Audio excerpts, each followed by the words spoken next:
Right now, as I film this, it's summertime and the seasonal spirit is still very much embraced. Birds are singing, people are swimming, and best of all, sweltering in the 1,000-degree weather. If you're Californian, you know what I'm talking about. But before you know it, it's gonna be autumn, and soon you'll be trading your beach outings to trips to pumpkin patches. I know that it gets talked about a lot, but fall is really such a great time of the year, especially for the East Coasters. You get the red and orange trees. I've always been low-key jealous of you guys. And one thing that makes autumn so aesthetic is that it's right in the middle of spooky season. Halloween is a favorite holiday for many. It's intrinsically dark and mysterious, and you guys eat that stuff up. Another thing that people love about spooky season is a spike of interest towards horror media. For some reason, horror is a genre that is super divided. People either love or hate it. On my side of things, I love horror. It's so theatrical and layered. The subject of gender in horror has been studied for decades at this point, with the conclusion that there's, for lack of a better word, an interesting relationship between women and the horror genre. For the most part, fandom spaces on sites like Tumblr, Wattpad, and others are largely female. And there's certainly a lot of appreciation for horror media, and it's been this way for a long time. I love the topic of feminine horror, so I wanted to take a deep dive into it. Before we start, there's going to be a few disclaimers. One is that this isn't a video about women horror movies, but instead a look into the fandom side of horror. Essentially the type of horror media that has a noticeable female viewership, or at least marketed towards women, and especially works of the girl blogger variety. Yes, I see you. Second disclaimer, thrillers, mysteries, and works that are not relevant to the topic won't be mentioned in this video. And I need to mention that this video will include frequent spoilers, like a lot of spoilers. I can't stress that enough. So if you love the excitement of a twist ending, click off while you still can. And lastly, this is a video about horror media, so we're going to look into some things that are pretty horrifying. You have been warned. With the spirit of the upcoming season, we're going to dive into the evolution of horror media and its female viewership. So let's get started. So horror fiction have existed for over 1,000 years. Ghost stories and scary folklore were told in pretty much every culture in the world, with the goal to make sure that kids don't start acting up. Horror fiction would gain mainstream notoriety in the Romanticism era during the late 18th century, particularly in England and other countries in Europe. Given that this was the age of the quote-unquote Enlightenment and that scientific studies were just beginning, more audiences tuned to scary literature in a world that is rapidly changing. Gothic horror was one of the most popular and in-demand fiction styles, characterized by its themes of fearing the supernatural.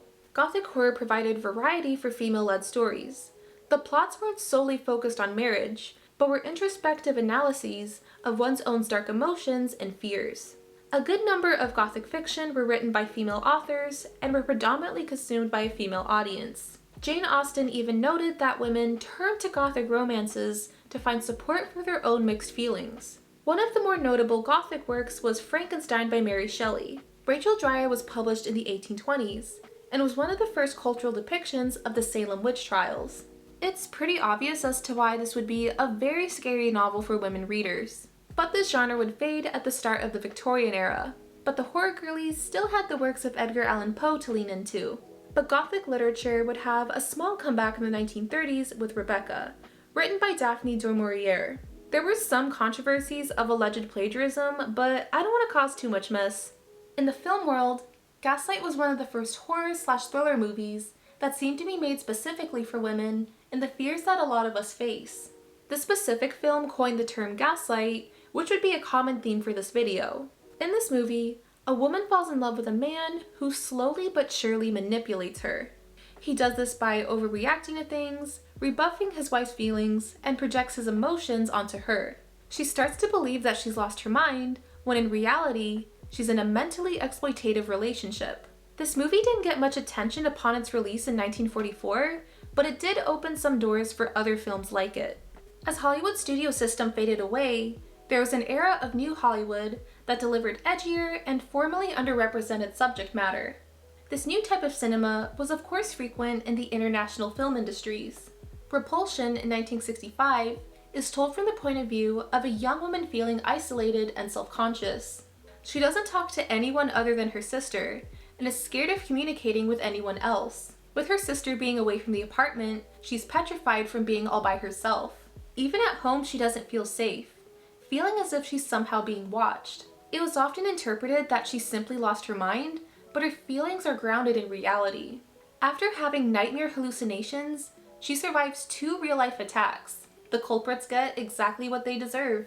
In the midst of the counterculture, Repulsion demonstrated a newly introduced edge and darkness in movies, displaying the innermost thoughts and fears that many women have. But unfortunately, this movie was written and directed by one of those he who must not be named types.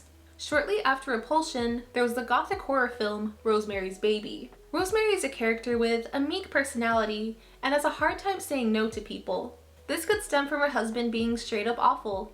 He's so awful to the point where he forces Rosemary into a ritual sacrifice to further his career. Ew. After this, Rosemary is pregnant and knows that something just isn't right. But her feelings are frequently dismissed, leading to a cycle of gaslighting. Her feelings turn out to be true when the dad of her baby isn't her husband, it's Satan. The movie ends with her rocking the baby's bassinet. What happens next is up to the audience to decide. This is a very 1968 movie. We see the era demonstrated through Rosemary's outfits, as well as the changing image of New York City. This also popularized the use of demons in mainstream film. Discussions of Rosemary's Baby focuses on pregnancy and its politics of the time. But my interpretation is that this is foremost a story about marital abuse. And when you know about the laws and regulations of the time period, this can disturbingly speak to a lot of viewers. And if you've seen America's Next Top Model, Tyra Banks seems to be obsessed with this movie. Every short haircut is called the Mia Farrow from Rosemary's Baby. It's a semi-meme. The 1970s was a big era for horror films. New Hollywood was at its height, and its movies were scarier than ever. Some of the most iconic horror films included Suspiria, The Amityville Horror, The Omen, Alien, and most notably, The Exorcist. But The Stepford Wives is still one of the most famous psychological horrors. A photographer and her family moves from New York City to a small upper-class town of Stepford, Connecticut. From what I've heard from New Yorkers, a move like this is already a horror story. The town seems idyllic on the surface, but there's just something off about the wives there. She makes friends with like-minded women, at least until they change. It's as if overnight they become different people. But it turns out they're not people at all. They're all robots, and it's really creepy and scary. There is no happy ending here. Even today, this movie has a very unusual concept. So much so that it influenced other pieces of media, including Desperate Housewives and Get Out. So evidently, even marriage can be scary. But do you know what's absolutely horrific? High School.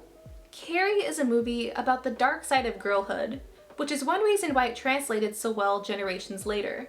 Carrie White is going through a hard time. And by hard time, I mean she lives in a universe where basically everyone is nightmarishly cruel and antagonistic. Her gym teacher and a classmate who only feel sorry for her are the only people who provide some kindness and sympathy. Due to her mom's overbearingness, Carrie never has the freedom to do anything herself. It's as if her life trajectory is to be a permanent child, which is something she doesn't want to be. But after discovering her telekinetic powers, she finally has something that's exclusively hers. Margaret White is unsurprisingly very against Carrie going to prom. If she shows up, they're all going to laugh at her. Despite her protests, Carrie shows up anyway, and everything seems fine until it doesn't.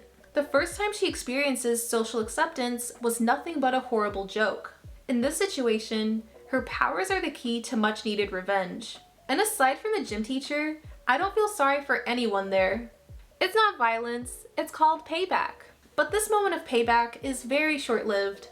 In self-defense, Carrie attacks her mother before attacking her house and herself. Clearly, whoever said that high school is the best time of your life is a liar. This was one of the first coming-of-age movies that showcased the process of growing up in all of its unfiltered confusion and anger. Carrie is one of the most popular horror movies, period, and holds a specific place in pop culture.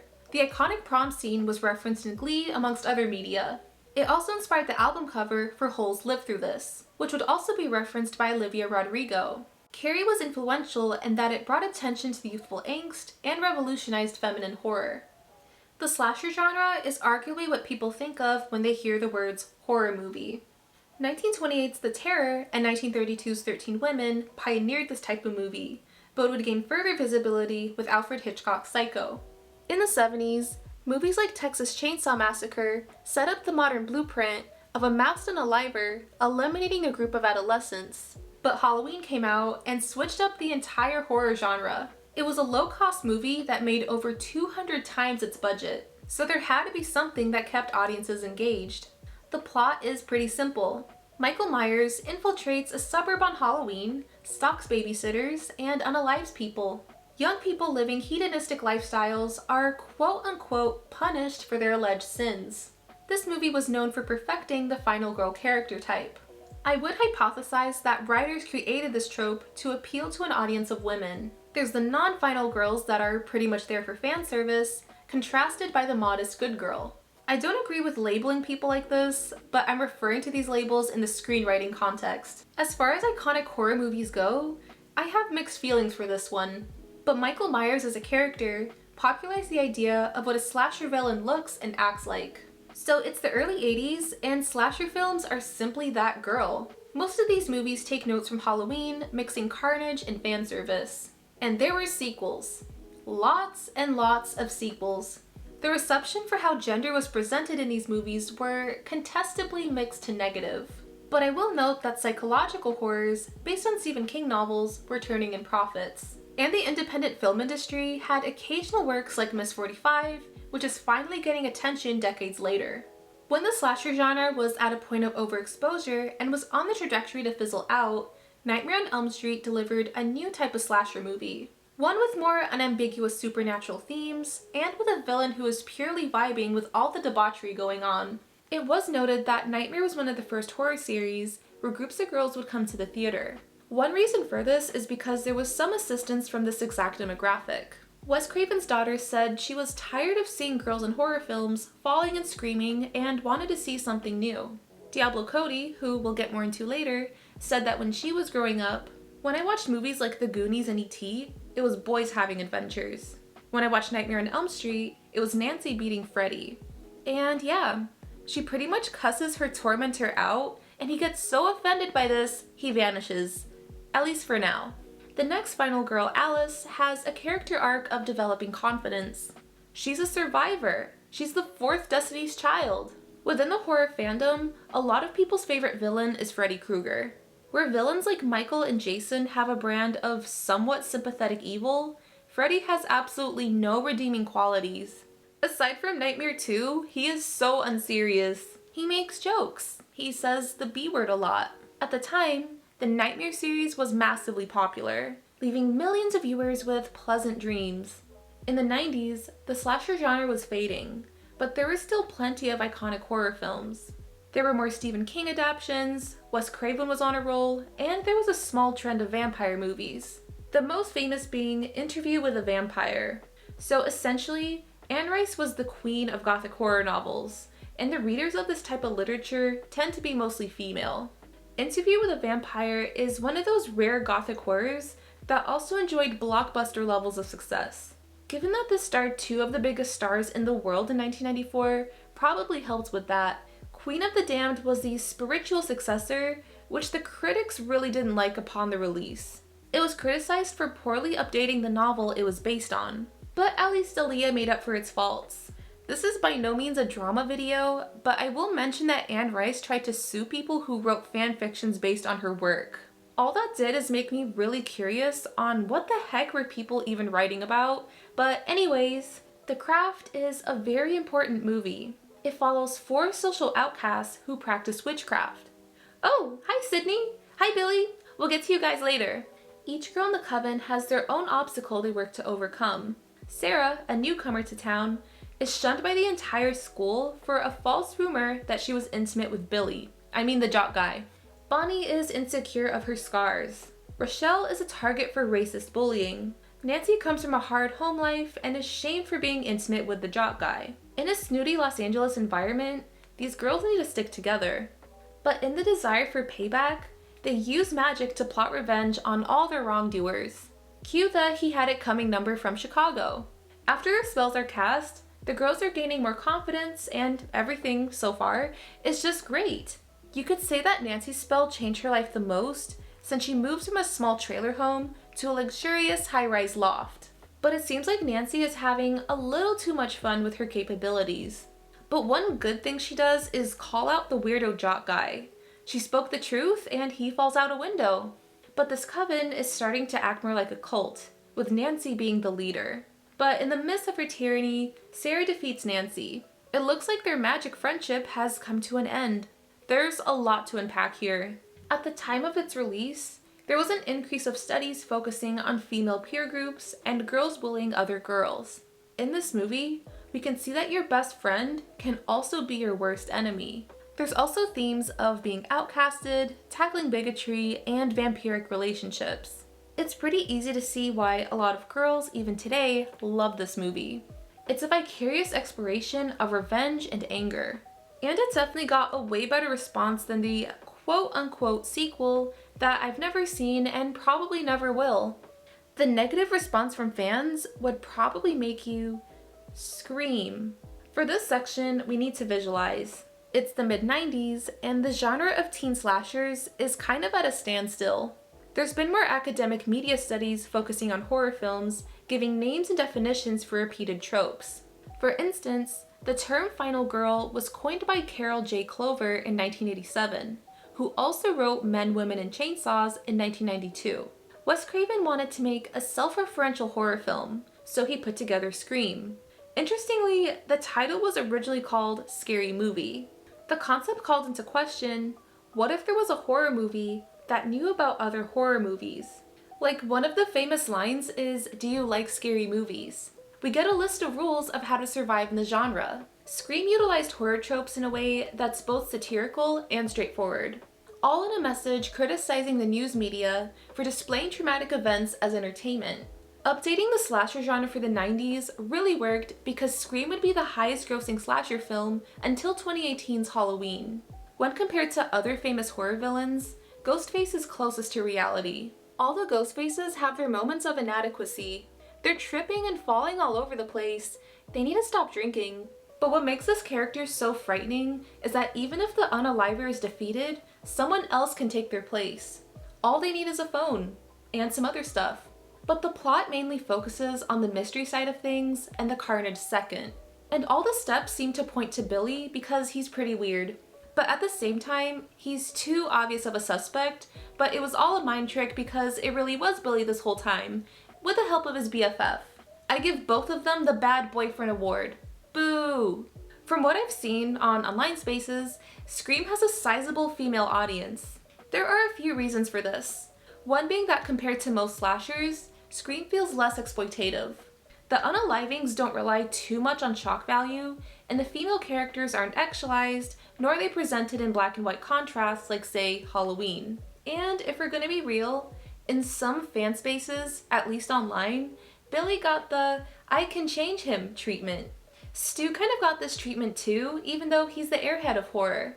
Honestly, I think this response from viewers was done intentionally. Scream is a female gaze film. I said what I said. But essentially, in the space of feminine horror, Scream would arguably be the most notable slasher series.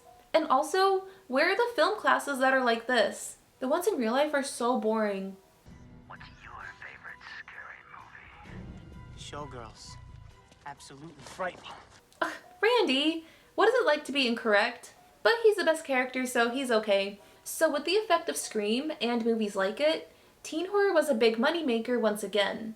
There was a lot of scary media about young people, but rarely was there media diving into how scary growing up can be. Perfect Blue is a movie about becoming an adult and all of its horrificness. Mima is a pop singer with a wholesome image, which she breaks out of as she starts her acting career. With her career redirection, she starts having a more provocative and adult image, something that the public doesn't know what to make of. On top of everything, she's being stalked and finds a website that somehow is able to report her every move.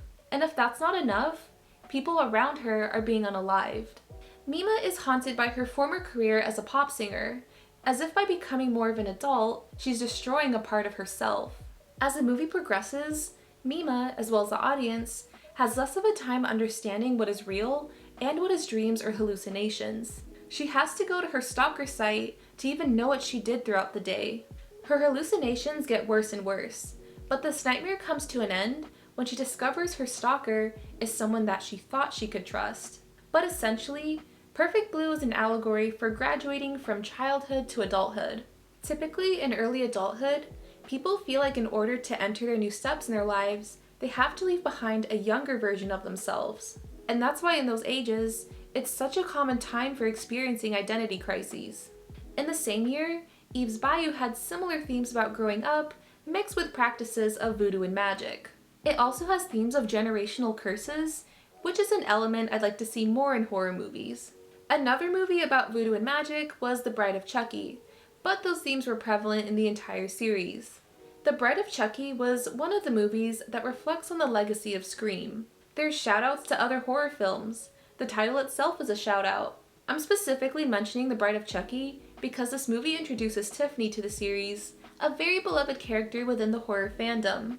Not to mention, she's also a very popular Halloween costume. I'm speaking for myself, but Chucky is the best slasher villain. He provides so much comedy. So now we're in the new millennium, but for now, we're going back to the 80s. Ha! American Psycho is a movie that is a lot. Essentially, an upper-class investment banker lives a lavish life that doesn't complete him, so he regularly unalives people, or maybe he didn't. That's up for you to decide. The book it was based on didn't romanticize 80s Wall Street culture. It thematically mocked it. One of the co-writers, Guinevere Turner, interpreted this movie as a feminist film. The director, Mary Harron, previously directed I Shot Andy Warhol, which dived into some pretty radical topics. When working on American Psycho, she felt that, with the right spin, it could really be a subversive feminist movie. And even saw Patrick Bateman as a buffoon, which he is. Patrick Bateman has been compared to a male version of that girl, and I can see it. He invented morning routine videos. Those skincare videos with 50,000 steps and 20,000 products had to come from somewhere. But I don't think he's one to take 3-hour-long showers. I never got the thing about bringing in your phone to watch movies as you shower. Like, is this necessary? Ginger Snaps was one of the many in the teen horror genre, but with a theme of metamorphosis. In a small town, there's an unidentified creature causing mayhem, but Ginger is bitten by this unknown creature, and she would never be the same again. She starts to become more self-assured and confident, but it looks like she's also becoming a werewolf. But this is another horror film that is an allegory for puberty, which is, of course, horrific within itself.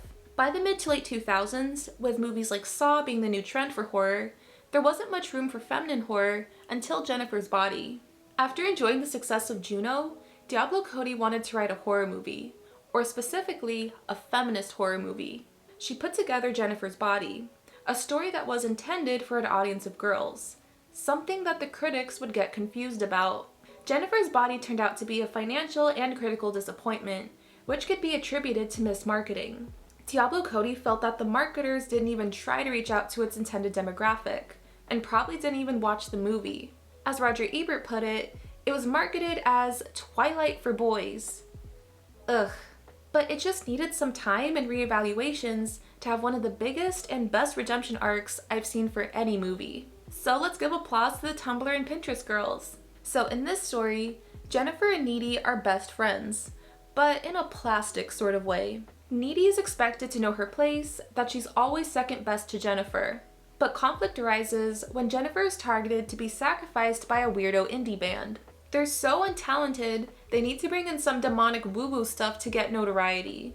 But the sacrifice goes wrong, and Jennifer becomes a succubus. The famous scene of Jennifer burning her tongue happens. I mentioned this online space a lot, but Jennifer Check to me is the definition of girl blogger culture. She's a blend of fabulousness and toxicity.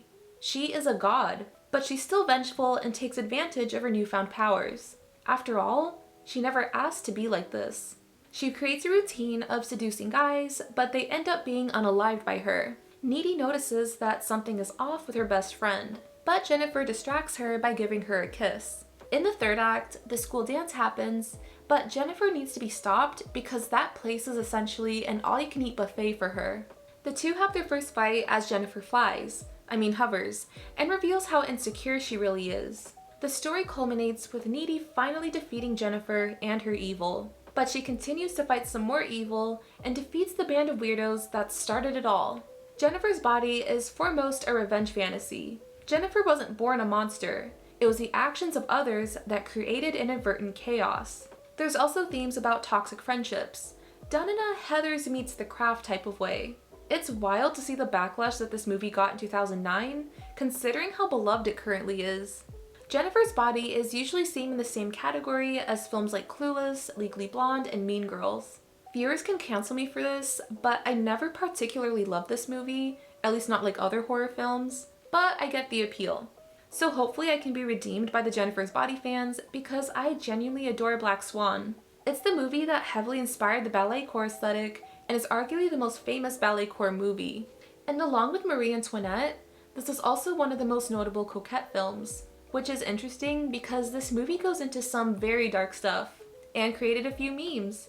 This movie was heavily inspired by the aforementioned Repulsion and is thematically similar to Perfect Blue. Similarly to those movies, this tackles paranoia and the dark side of coming of age, as well as the dark side of fame and success. Each character is a representation for the characters in the original Swan Lake. Nina is undeniably the White Swan. She's a ballet dancer who isn't particularly confident, likely because she's infantilized at home, and also because some of these ballet girls are really mean. From my experience in dance girls are totally awesome and amazing, but some can be scary. You know if you know. So of course, Nina's ballet company is doing a production of Swan Lake, and they're looking for a new lead, one that has to play the white and black swans. Because of her naturally demure essence, Nina can't be any more perfect to portray the white swan. This is contrasted by Lily, who is comparatively more relaxed and confident. The fact that these are two similar looking girls is a whole other layer. But in the end, Nina gets the lead role. What could go wrong from here? Well, for one, she gets attacked by a mirror. I hate when that happens. And there's some unexplained scratches on her back. And her dance instructor is a weirdo. But who cares? She gets to be the star. But likely due to the pressure of having the lead role, or because this production is cursed, Nina starts having hallucinations, including one where she and Lily share an intimate moment. One side effect is that her hallucinations would only become more nightmarish. But all these horrific sights are an image of herself. But the show must go on, and aside from one slip-up, she excels at playing both the white and black swan. She was perfect. Everything she could have ever wanted has happened. But at the very end is where she lies weak on the floor, mirroring the story of Swan Lake. There's a 50-50 chance that she just passed out at the end, so yeah. There's no particular villain in the story. Nina is her own battle to fight, but these issues could be caused from an identity crisis. Nina is expected to fit very particular boxes, which alone is an angering process. She has to deliver a perfect performance while simultaneously not actively trying to be perfect. And again, this is another story about growing up. It can be said that in the end, Nina didn't demise, but the repressed childish version of herself did. She just discovered her adult self, so this is where she can begin a new chapter of her life. And as she begins this new reality, I think she'll be fine. In the 2010s, there was an increase of horror series. The Vampire Diaries is arguably a horror show until it became a typical teen drama with vampires in it. This was right in the Twilight era, and vampires were in, until it would get some competition with werewolves. American Horror Story has sparked 1,000 memes and cemented quite a few actors as horror icons, particularly Sarah Paulson, who is now a noted Scream Queen. Speaking of which, Scream Queens was another horror series that featured an all-star cast. Think of it as Halloween meets Mean Girls. Some viewers were really into the show, but others felt that it was all style and no substance. I have no dog in this fight because I've never seen an episode, so yeah. In the mid-2010s era of elevated horror and the controversy surrounding it, one early example of this type of horror film was The Witch in 2015. The setting is 17th century New England. Considering the stuff that was really going on at the time, it was a scary place to be. A family is banished from a Puritan community, and soon after, their baby disappears. With rumors of witchcraft circulating the community, their daughter is accused of being a witch. But it can't be her because the supernatural force attacks her other family members. Because of this experience, she starts communicating with the devil himself and makes a deal with him. And then she really becomes a witch herself and presumably lives lavishly. This could be a story about gaslighting. If everyone says she's a witch, no matter what she does, she may as well actually become a witch. And speaking of witches, The Love Witch was a movie that was different from all the others. This was heavily stylized, resembling late 60s, early 70s horror films, and because of that, this movie refused to hold back aesthetically. Elaine is a witch that just wants to find love, but it's seemingly difficult to find without the help of dark magic. But one of her biggest powers is that she's very skilled at seduction, so much so that guys no longer want to live because of her. And at the end of the movie, Elaine is less interested in love since she just loves being a witch so much more. Starting in the late 2010s, Jordan Peele is one of the biggest horror directors. And in 2019, he utilized one of my favorite horror tropes, the evil doppelganger. This is the first time we get to see Lupita Nyong'o performing as a scream queen. Throughout the movie, she battles her less fortunate doppelganger, but at the end, was it really her who survived? I mean, technically it was her, but it also kind of isn't. It's one of those endings. The focus on us centered on class differences. The upper class is afraid of the lower class because without them, they wouldn't have the privileges they enjoy. There's also themes about battling oneself and how we can be our own biggest fears. So if you were to say the phrase A24 horror film, most people would think of Midsummer, if not the tone and aesthetics of it. So a young woman who has an increasingly distant relationship becomes the queen of a cult. She went from living in an unhealthy romantic relationship to having an unhealthy relationship with a secluded community. But this is another horror film where the female protagonist becomes the villain. In the 2020s, there's already been quite a lot of horror movies that focused on women characters. 2022 was a particularly big year for this. There was Master, where a prestigious university hides a dark secret. Bodies, Bodies, Bodies is an unaliving mystery, but Gen Z-ified. Scream 6 came out in 2023, but I don't know her. But I do support Jenna Ortega as the new main horror girl. But Pearl is probably the most notable feminine horror film at the moment. As for the plot, think of The Wizard of Oz if Dorothy never made it over the rainbow and never will. The prospects just don't look good for Pearl. She lives with her parents in an isolated farm, and yet knows that she's destined to be famous. She's a star! But she also has an unaliving streak. We all have our faults. It's safe to say that Pearl is the feminine rage icon of the 2020s. Side note, I'm not a fan of the term feminine rage because it isn't very intersectional, but that's an entirely different topic. And like Patrick Bateman, she's one of those "that's me" type characters, which is very interesting. She has big dreams, and I seriously don't recommend that you stand in the way of them. Anyways, in the same year there was Bones and All, which is about, I don't know how I can say this on YouTube, a girl who consumes people. She knows that she has these unusual feelings towards eating, and she also goes on a journey to find her mom. Think Crossroads, but fleshy. In this journey, she meets other people like her and starts a romantic relationship with Timothée Chalamet. I know his character has a name, but that's just what I'll call him. I remember this being a big deal before its release, but afterwards, it feels sort of forgotten already. So maybe another film would have to take the place as the romantic horror epic. Diablo Cody's cinematic return would be the romance horror Lisa Frankenstein. It's a coming-of-rage story. Rage is very in right now. I thought this movie would be a lot bigger than what it really was, but I'm pretty sure that 10 years in the future, this would be one of the modern classics. We just need to appreciate more angsty coming-of-age films. Speaking of angst, this zombie boyfriend might have issues and has a tendency to stab people, but he does it because he cares. Aww. Also, we see the rare instance where a creepy nerdy guy gets what he deserves, so yeah. Another notable horror film of 2024 was Immaculate. A novice nun joins a seemingly normal convent, which, of course, hides dark secrets. But this had a pretty mixed response. Some viewers liked it, appreciating its style of vintage horror, but others found it mediocre. I have no particular plans to see this, but if I'm missing out on something, you're free to let me know in the comments. Evidently, feminine horror has common themes. There's frequent stories of self-discovery, the fear of oneself, and feeling like an outsider. A lot of female-focused horror media have been written and directed by guys, but we're starting to see this change as we're getting more notable women screenwriters in general. The heroines of these stories might also be the villains, their evilness usually stemming from repression and/or a desire for revenge. Since we're seeing everything from their point of view, we're inadvertently looking into our own dark sides. Horror can be defined by its dramatics and theatricality, something that can easily be translated into something fabulous. Since scariness is an inherent thing, why not have a little fun with it? And that's all I have for the unique subgenre of girly horror. This was so much fun to talk about, and since spooky season is just starting, I plan on making more videos of a similar nature. Thank you all for watching, and I hope to see you all in the next one.